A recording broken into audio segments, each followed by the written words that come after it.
मुझे कहानी एक मज़दूर की याद आ गई। कहानी बड़ी ही रोचक है। एक बार एक मज़दूर को काम करते हुए एक राजा और एक मंत्री ने देख लिया। राजा ने मंत्री से प्रश्न किया, इसमें ताकत है या टेक्निकल है? तो मंत्री ने जवाब दिया, ना इसमें ताकत है ना टेक्निकल है, इसके घर की सुख शांति ही असली कारण है। राजा को ये बात खली नहीं। एक शाम उन्होंने पड़ोस के घर की छत पर बैठ कर के पूरा नज़ारा देखा। शाम को जब मजदूर अपने घर पर आया तो पत्नी गेट पर खड़ी थी, घर का सारा काम किया हुआ था। आते उसने पूछा, स्वामी आप आ गए? हाँ। चलो ठीक है, बैठो। पत्नी ने चाय बना दी, मजदूर ने चाय पी ली। उसके बाद पत्नी ने पानी डाल दिया, उसने स्नान किया, फिर उसका खाना लगाया। खाना लगाने के बाद पत्नी बोले, ठीक है, सारा दिन के थके हो, आप आराम करो, मैं बाकी का काम करके आती हूँ। आकर के दोनों थोड़ी बहुत देर तक अपनी बातें चीतें की, प्यार प्रेम किया और सो गए। ये सारा नज़ारा वो देख रहे थे।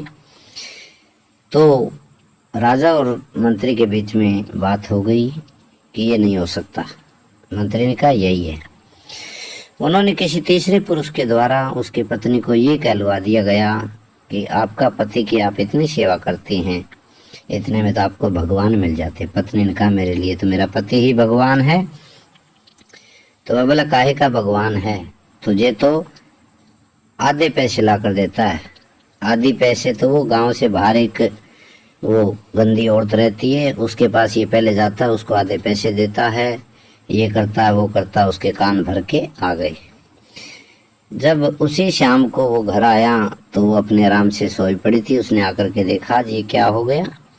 जब उसने पत्नी से कुछ पूछा, उसने कोई जवाब नहीं दिया। चाय मांगे तो बोला, बना के पी लो, खाना वो पड़ा खा लो, पानी वो नहा लो। पूरी रात बेचारा मजदूर चिंता में पड़ा रहा है। इतने सालों से ऐसे गड़बड़ कभी नहीं हुई थी, आज ये कैसे हुआ? अगले दिन जब सुबह वो काम पर गया तो उससे अच्छे से कोई काम नहीं हो रहा था। मंत्री और राजा दोनों ने देखा। राजा की बात समझ में आ गई। उसने मंत्री से कहा कि अब इसका ठीक करो। अगले दिन वही आदमी आया और उसकी पत्नी से बोला, बहन मुझे माफ़ करो, मेरी गलती हो गई। मैंने सोचा वो तुम्हारा पति, वो तो कोई और आदमी था। आपका पति तो बड़ा ही लायक और नेक इंसान है, इसके तो चर्चे दूर दूर तक है। अगले दिन जब वो पति घर पर आया, वही दिनचर्या शुरू हो गई। गेट पे खड़ी पाई, वही काम सारे वही अच्छे से। अगले दिन फिर उसको देखा तो काम अच्छे से हो रहा था। इस कहानी के माध्यम से हमें सीख मिलती है। ये कहानियाँ हमारे दादा परदादा हमें सुनाया करते थे। इनसे हमें सीख मिलती है कि घर की शांति से मनुष्य बड़ी से बड़ी और भयंकर से भयंकर घटनाओं का सामना कर सकता है, बड़ी से बड़ी मुसीबतों का सामना कर सकता है। इसलिए घर से बाहर कमाने वाला अगर कोई पुरुष है तो उसके घर वालों को सोचना चाहिए कि शांति बनाए रखें। हरिओम नमो नारायण। हरिओम।